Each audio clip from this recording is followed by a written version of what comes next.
finally, when I knew that I was probably going to end up quitting at the creative direct job, I went and did all the classes for my real estate license, got my license, and I put in my 2 weeks, and then I pretty much just swapped over at that point from there to just being an agent. So this is 2022. Like end of 22, yeah, like tail end of 22, So or you came in, tail you came like into the actually market as the beginning market of is. 22. So you come into the market as it's starting to I change basically up. come into the market where The end everything of the is at boom. 2%. Yeah. People are paying 100K over ask and Yeah. waiving So you all came at inspections. the end of the boom, but it was Yeah, actually the end of the boom exactly, leading exactly. up to the beginning of the fall off. Right, right. And so, like, the first year that I was doing it, I was doing a lot of just building my clients, trying to figure out what to do, helping people get apartments, do rentals, that kind of thing. Um, just sort of learning how all of it works and trying to make sure I don't Are fuck you anything scared up. right now? Not particularly. Not particularly. You're not worrying about what's going on right now. I mean, not particularly, because at the end of the day, like, people are still in need of places to live On the East constantly. Coast, yes. No matter what. I mean, even when the economy collapsed in 2008, like, people in my office were telling me, it was a really bad time for a lot of people, but realtors were doing fine because it was people. No, not actually. Maybe the Some guys of in your them, office some of and them, maybe the ones that was in South Philly. I'm telling you because see this scar on my head. This is yeah. '08. This is my '08 scar. So it actually got it in 12 as a brain surgery. The stress that I had from losing my credit lines, my clients, my business. Were you an agent? No, I never been. I gotta watch what I say around this camera. But Sure. let's just say, guys that's in this business who know how to connect the dots, but don't Yeah. like to be in the front of everything. Okay. Because sometimes the Wholesale? before it was called wholesale. In some capacity? Yeah, Yeah. Before it wasn't called wholesale back then. It was Yeah. just, Yeah, for sure. it was a guy from New York that come down with a black bag of money and wanted a bunch of properties, and he couldn't get into the communities without paying a crazy price. Right. So sometimes you helped him, and if you helped him, he helped you. Or sometimes somebody might got in a state, and they didn't want to go through all the rigmarole and paying all the certain taxes and stuff like that. Yeah. So sometimes you can help people do things with black Yeah. bags and things like that. I mean, nothing illegal, everything above board. Of course, all Yeah, types for of sure. 2% transfer tax was paid on everything. Right. But right. sometimes, so I always operated in the ground of that. Now I've bought things for myself and help other people get stuff, and I probably should have been an agent, to be quite honest with you, but it was just that agents just moved too slow for me. Like I was like see, like now it's different now because y'all Right. guys have social media and y'all have everything. Like back then you had to really like get up and Right. get on I your mean, you ass. had a paper book and you Yeah, had phone yeah, numbers and you yeah. were You going had to through the really. book and you were printing out your So listings and like all that. so Yeah. what happened for us is that we had a company, had a construction company and stuff like that. So while we working on the property, somebody from the neighborhood walked through and say, "Hey, y'all really fixing it up?" We're like, "Yeah." Like, well, we got a guy around the corner. We want to get rid of 3 houses. You know what I mean? Because at this time, people wasn't as educated as they are now about real estate. It's the same And information. houses were just significantly cheaper. I mean, at this, Yeah. Well, see, significantly cheaper. Significantly cheaper. I mean, it's all compared to relative. times. Yeah, It's yeah, all no. relative, Yeah, right? yeah. So it was significantly cheaper, right? But the guys who was in it 10 years before me think that we were overpaying like a motherfucker. Right. But And now, that's every generation is yes. overpaying. So now the when I one look at to before the it, guys right. this way, and I'm like, whoa, y'all overpaying, but I got to remember what the guys were saying Right. about us. Because So there's I'm like, people talking to me, asking me about if they can get, shells for 10K. them days And are over. Yeah. I'm like, dude, you're lucky if you can get land for that cheap. I'm like, nothing is that cheap land anymore. is 30,000 now. A Right. bullshit one is 30,000 Right. now. For But sure. I understand why they asked you 10K because when I first came in, probably my first 3 properties, we had a saying with the people I was with, 10,000 cash on a rainy Monday could probably get you anything you wanted, especially in certain places. Yeah, for sure. And Kensington was the type of neighborhood where you just Kensington, North, Germantown. Well, Kensington, you just go there with $1, like Right. for like $1,000, you Right. can get a property. For sure. But people think it's a joke now. But I'll tell you this much, and you may think I'm joking, but all that area down there they call Kensington, Allegheny, they talk all that shit about that area 10 years from now, and this is gonna be great for 10 years from now. We still gonna be going. That area is gonna be fucking hard as hell to buy in, just like everything else. Because to the right is very expensive. Yeah. And to the left is somewhat, Yeah. somewhat. It always goes this way. I mean, I feel that it's hard to buy there even now because You can there's still get some 40,000, some there's 20,000. inventory, but nobody wants it. Like it's hard to buy because I was just around there. I seen some $60,000 and $70,000 houses Yeah. that nobody wanted, but 60, 70,000. What Yeah. they don't know is cheap right now. For sure. It's to me it's hard to buy because you have to really be able to stick it out for 10 years Yeah. if you're buying right Yeah. now, you know. It's Yeah. like to me like I just feel that overall from what I've seen from the city, like I think a lot of people are already sort of pricing Kensington into being like Fishtown 2. And I'm like I don't see it. You might not see it, but believe me, everything you see now, you wouldn't have saw. And you know, you have, 2 years, 3 years in? Yeah. So I thought like you, right? Yeah. This is no lie. So South Street, right? And well, we're going on a tangent right now, but fuck it, this is what y'all pay for. So South Street, believe it or not, from 7th and South to Front and South was always nice all my life, right? Most of from teenage, when I say all my life, when I started by myself. So from 7th and South, all the way down the front, it was nice. Even if the people from 4th and Washington came in and was fucking with you, it was still good from there on there. So in 1999, they blow up Saigon Projects. When they blow up the Saigon Projects, it moves all these people all over the city. So I'm like, God damn, what the fuck happened here? And it was the first time in my life I ever really walked down into Saigon. Only reason why I was down there because I do the asbestos in there with my local 332. So I'm in there doing asbestos. I'm like, dang, this is crazy. They're doing these fucking projects. And before what they would do, they would blow up projects and then just rebuild some other homes, make them like townhomes or something, but it would still be the same people. Right. Well, this time they didn't do that. They blew up the projects, and now they put in actual expensive ass homes, a couple little cheap homes, but for the most part, expensive homes, right? Mostly gentrified architecture stuff. So what they did, right? So this is what I used to see. I was like, well, damn. So if you went from South Street to Washington Avenue, that shit all just in like a 5-year time period. These houses went from 10,000 to 300,000, easy. 10,000 to 150, right? So I said, well, that shit just stopping at Washington Avenue. It never going to pick up again. And it was like it stopped at Washington Avenue and then skipped and went all the way to Oregon. Right. And it was like that should have never changed. That should be like that. Some girl I know bought a house on Ellsworth and Federal in 2003 for $50,000. I was like, man, she out her fucking mind. There's no way I would buy no house on Ellsworth, 15th and Ellsworth Federal. So if you think about what I'm saying, that fucking shit is worth like $250, $300 now. It's hard as hell to buy in down there. At least. But this is 15 years ago. And I'm like, how? I'm like, man, that's rough. She buying that shit down there. I would never buy that shit down there. She crazy. Right. I mean, it's all of the places where people would never buy anything are the best places to buy. So that's what I'm saying. But to me, like what I see is the biggest issue with Kensington as a whole is just like, what is the city going to do with all of the people? Like there's no. The same thing they did with people in Francisville. The same thing they did with the people in Saigon. The same thing they did with the people on up and down Broad Street. Like the Philadelphia I grew up knowing, it's not the Philadelphia you see now. Right. So even like the last 10 years, it's different than when I was in high school and I was down there. So okay, now listen. Now we talking about Kensington, right? Kensington, Allegheny. Well, believe it or not, what's that shit called? The Piazza. The Piazza used to look like Kensington and Allegheny. Right. It was called Smith's Brewery Town. Yeah. It used to look just fucking like it. You go down there now, it don't look like it now. Right. So one thing I know about all cities, when it's time to push them people out, one of two things gonna happen: taxes, police, or just fucking massacre. I don't know which one it's gonna be. Right. But all down there, man. I remember it used to be blocks all down around that Smithsbury. It used to be blocks you can go into some places, man, and get damn near a brick of cocaine. Like if you come up certain blocks, come up them joints at certain times. They had open air drug traffic like it was like going to McDonald's. They have that now. Yeah. Yeah, but further up now. Right. Where Kensington and Allegheny didn't always look like that. So what I'm telling you is that they'll keep pushing it, and whether they got to whether it has to go to Northeast or skip and go to Bucks County or Ben Salem, or if it skips and it goes to Chester, it's going to go somewhere. Yeah. Believe me when I tell you, the plan. I mean, as a realtor, have you ever seen Philadelphia 2035? Anybody ever tell you about that? No. You should look it up one day. Well, that's their like the 2035 like vision. It's what they're working towards. Redevelopment goal. Oh no, it's real, player. Yeah. Listen here, they have that ordinance going in. I'll tell you two parts to this, and then we're gonna get off of this. But they have an ordinance going in, and it came out maybe 10 years ago, where that if my house looks a certain way, and if the majority of the houses on the blocks look a certain way, if your house don't look like it, you got to go. Really? Sell your house or change it. Yes, the block's gonna have to be unified. It's like a unified block act. And now they got the other thing now that if you have a property and it's laying empty, it's abandoned, and you haven't worked on it, somebody lived next door to you. This was always out, but they changed it now.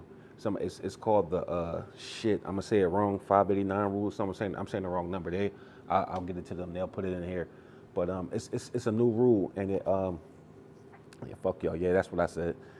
so yeah, it's this new rule that if you don't do nothing to this property after a while, me as the neighbor, or if I have a nonprofit group, You have like a right to we just go just take it, over. to take it and start Yeah. repairing it, and then so those rules and that was put in ordinance in 2008. Well, nobody used it, but now they're starting to use it. So Right. those rules will change those areas. So when I tell you it's going to happen, it's really going to happen. So just sit back, stay on the ride. I think real estate is a great thing to be in, Yeah. but it's going to have its moments. It's just like anything else in life. It's going to have its moments. But It's definitely one of the most chaotic jobs I've ever worked in, for sure. Real estate is a very chaotic job. let's get to the art You know, side, man. Because yeah. when you come in, they talking about you had the crazy party this weekend and everything. Like, what goes Yeah. on? What are you doing with the arts? Like, 'cause I see the music. You do everything from photo design. They got DJ. They got everything, man. Like, what are Yeah, so I mean, I have background producer? in. I'm sorry, You're producer. good. I have background in everything, so I have kind of like hands in a lot of different stuff, kind of depending on what it is and what something's calling for. But yeah, I've been doing photo for like 14 years, so I still just do photo, and over the years, like the stuff I've done has kind of just grown into what it is now. People book me to do shoots. People like how my pictures look. Okay. I've never really been like, I've never like tried to be a photographer, but I did some photo classes at Temple when I was there, and like I know my way around a camera, so I've done a fair deal of just random kind of photo stuff over time. People are like, wow, like you are a good photographer. So I'm like, So what amazing. exactly is your company? What's the name of your company? I don't even have one. It's Okay. just me, myself, and I, LLC. Like, but yeah. So I mean, like, I just run everything through myself. I mean, I don't really do enough volume on some of the work that I do that it like really even warrants me running it through a company. Okay. But yeah, I've done shoots with a bunch of people. Even just if I'm in the studio with people working, Just start I shooting 'em? shoot sessions. Like I'll just take pictures in the session. Okay. People are into that. Everybody needs content these days, so it's a good way for me to kind of like give people a little bit of extra aside from just engineering and producing for people. Okay. So, like production, what's been one of your biggest productions so far? I've worked on all types of stuff. I worked on stuff with M. Night Shyamalan's daughter, Salika, for her album. I worked on some stuff for HBO that was on Insecure. Okay. I went out last, what was it? It was like 2 years ago. I went out to LA for like a week to work on stuff for Insecure. We were in the studio. How was that? It was cool. It was interesting. It was a lot of Did you people. get to meet Issa Rae? But that she was just in a whole nother world, stratosphere. She actually wasn't at that one, but she had Okay. been at all the other ones. But I met a lot of people from her team. Okay. I met a lot of artists that people. Now, were you who's- putting music on there, or you was just doing? Yeah. Okay, you was doing actual like Yeah, music for the yeah. show. So one of the things that I worked on made it on the show. So Okay, I that's got dope. a production placement on that. Okay. I've worked with a bunch of people in the city. I work with Rico Havoc a lot. Me and him Okay. have a ton of records. I have like probably 5, 6 projects right now that I'm working on wrapping up with people. Okay. People that have been working on stuff in the studio with me. People that have reached out and are like, I could use some help. Who's one of the people that have you very, very excited to work with? Like, I've been very excited to work with. of course, Miles. everybody, but just Yeah, Rico Havoc, obviously. Okay. He's fun to work with. Miles Chancellor Okay. is an artist from the city. I've done a lot of his production and kind of helped him facilitate a lot of his kind of rollout stuff. This girl, Brielle, that I'm friends with, she does her music under April Fool Child is her name. Okay. So we've been working on stuff that I'm looking forward to having wrapped up.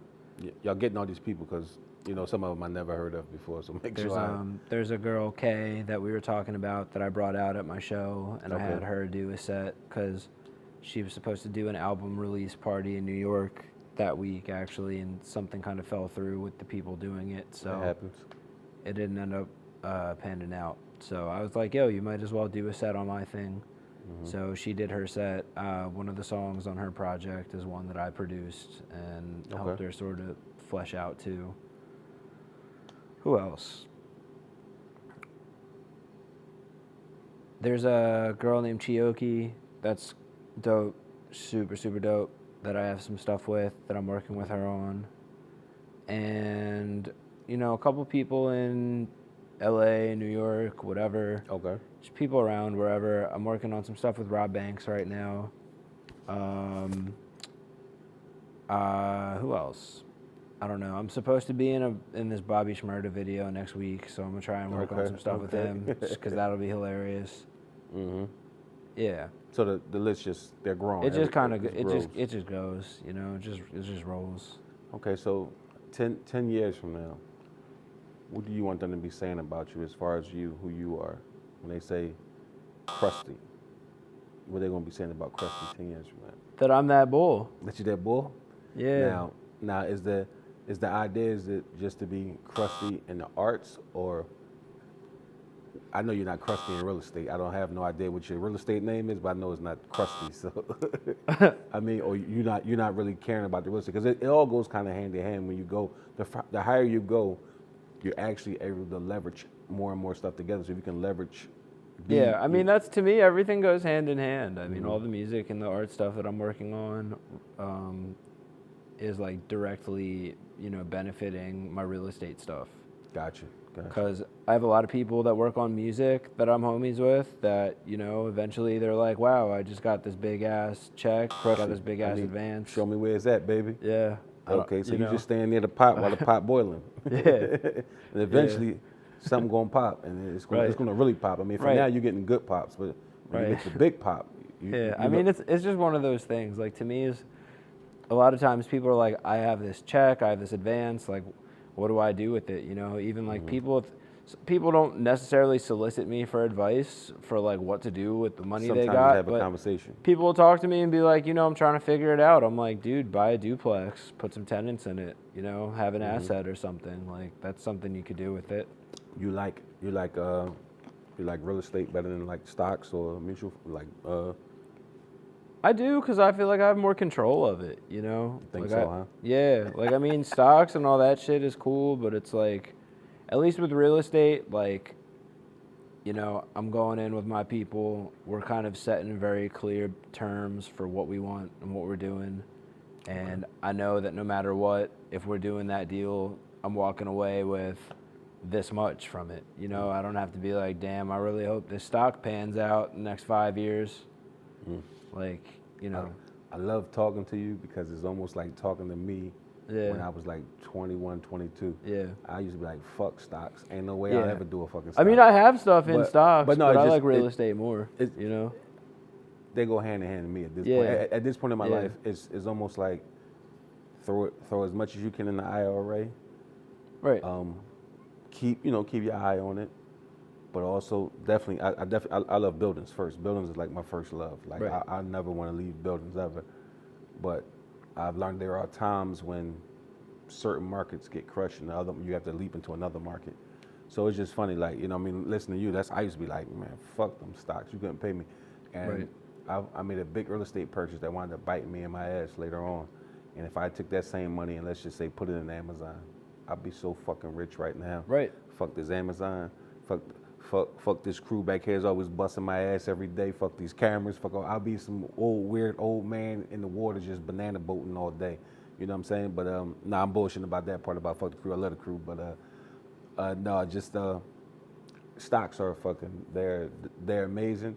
You have to do a lot of due diligence, but it's no difference from real estate. You have to do your due diligence in the real estate too. So, and to me, the return is just quicker. Like, I don't have the time to really watch the market. I don't have the time to commit to do day trading. I know people that make a shit ton off that. I'm nowhere. Listen. Yeah. In real estate, I buy and hold. In stocks, I buy and hold. Yeah. I'm not a house flipper. I've had some flips, but the flips were more just something to do. So I'm not a day trader. I don't do none of that shit. I'm a buy and holder. There's inherently obviously value in, you know, mutual funds and stocks, and it's really just having a good spread on your assets is really the most important thing always. So it's like, you know, I still have stuff in stocks, but I kind of just put stuff away, and I'm like, all right, cool. Like Yeah, it's never. Sometimes I'll be like, all right, whatever. I'll put something in this one stock, but that's what I like about real estate is I feel like at this point, like I have more of an edge in kind of doing my due diligence on it Yeah. because I just have a lot shit more every kind day. Yeah, when you wake up, that's what you're doing. like I have a lot more background and I have a lot more resources. I can talk to like 10 people in my office. I'm an agent at Berkshire Hathaway, so like there's good ass agents in my office that have been doing this shit since longer than I've been alive. That Probably have a back lot when of it was game. Prudential. They probably was doing it when it was because before it was Right. Berkshire, it was Prudential. So Right. I get right. it. Exactly. I get it completely. Like like I said, you only good as the people you're around, the information you got access to. Yeah. So what type of big events you got going on for the art part? I'm kind of working on putting that together now. I mean, I basically had this show last weekend that was I'm working on releasing a club tape right now of just Okay. like dance shit. Okay.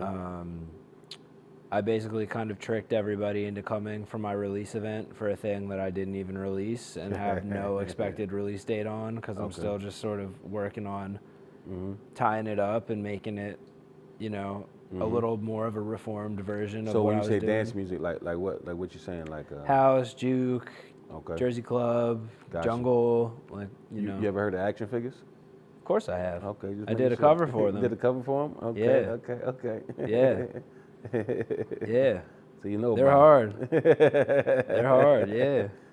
Shameless plug. Yeah. But yeah, so I put that together. The turnout was really good. It was like probably like 200 people came out, something Everybody like that. dancing, loving and shit. Yeah, it was packed out. It was cool. People were drinking. I got really fucked up. And you don't Everybody remember, else you don't got remember really fucked everything else. up. I remember everything up until like the middle of my set, and then I don't. So I made it most of the way through. And a couple people were telling me that the night of, they like saw me up there getting ready to spin, and they were like, "Yo, he's bent." And I was like, "But how was the set though?" They were like, "You held it down, and carried it." That's all that matters. I was like, "Listen, that's why I didn't look up the whole time.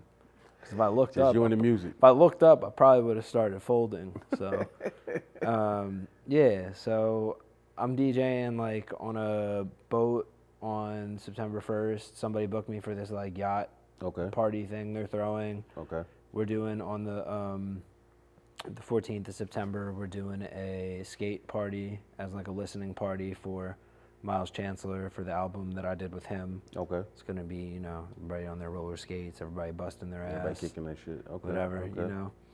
And then I'm working on putting something together probably for like mid fall, like like late October or something like that. Halloween, man. Can't go wrong with Yeah, Halloween. exactly. I mean, it's one of those things where to me, I really just don't want to do something so Cliche. consistently Okay. that like Every time it's a surprise. I want to whenever you do space it out. I just don't want to oversaturate it. Like to me, it's not to knock anybody that does that because I know That's a just lot. not your style. Right. That's not the style that you're using. Right. Like I know a lot of people that are good homies that DJ and they have a thing every week or every other week and they make that shake. But to me, like I think the reason I had a good turnout at the thing that I did was because It's rare. I don't ever really Yeah, it's do rare. things like that. I got you. So I want to kind of space it out enough that all of them are kind of unique and isn't something that somebody will just be like, I'll just go to the next one,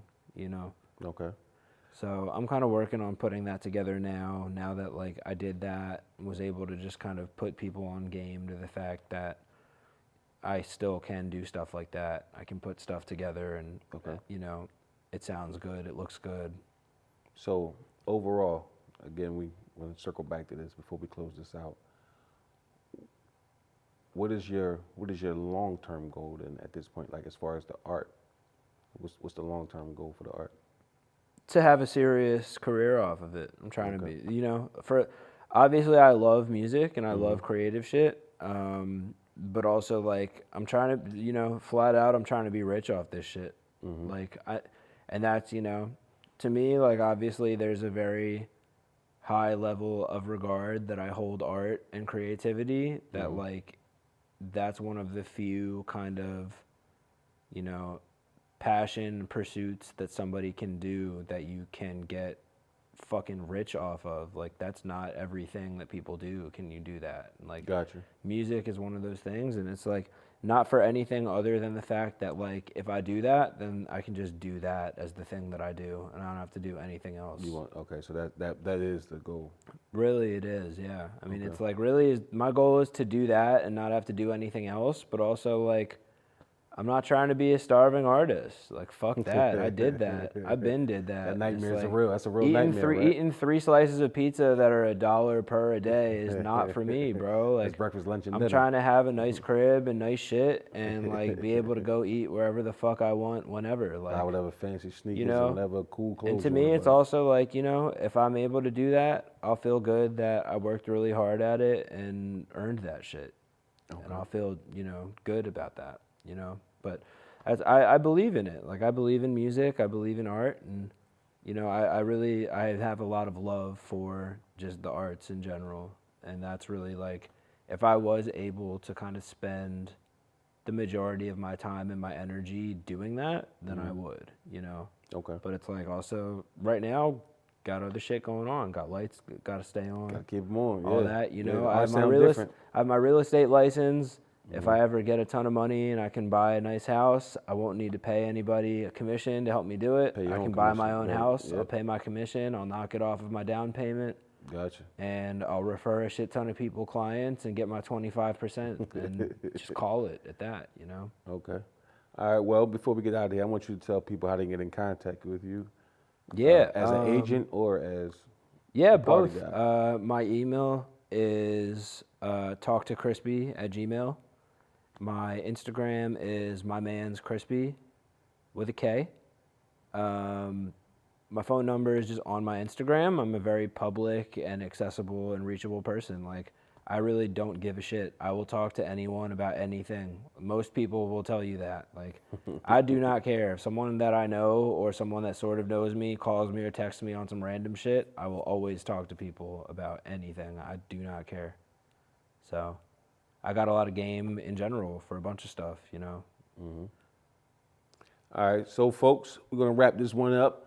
Thank you very much for sitting out here and getting to learn my main man, Krispy. I'm going to thank you for your time, sir. Thank you, for man. coming. Appreciate All you, right. man. Remember, like, share, subscribe, Just Convos. Remember to always look us up. Go to the Facebook. Go to the Instagram. Get interactive. We like what's happening. The interaction this week was amazing coming off that episode with the Hate Our Love podcast couple. We killed that shit this week. Let's keep running it up. Thank you so much, Sharif Hankins, for Just Convos. Just Convos.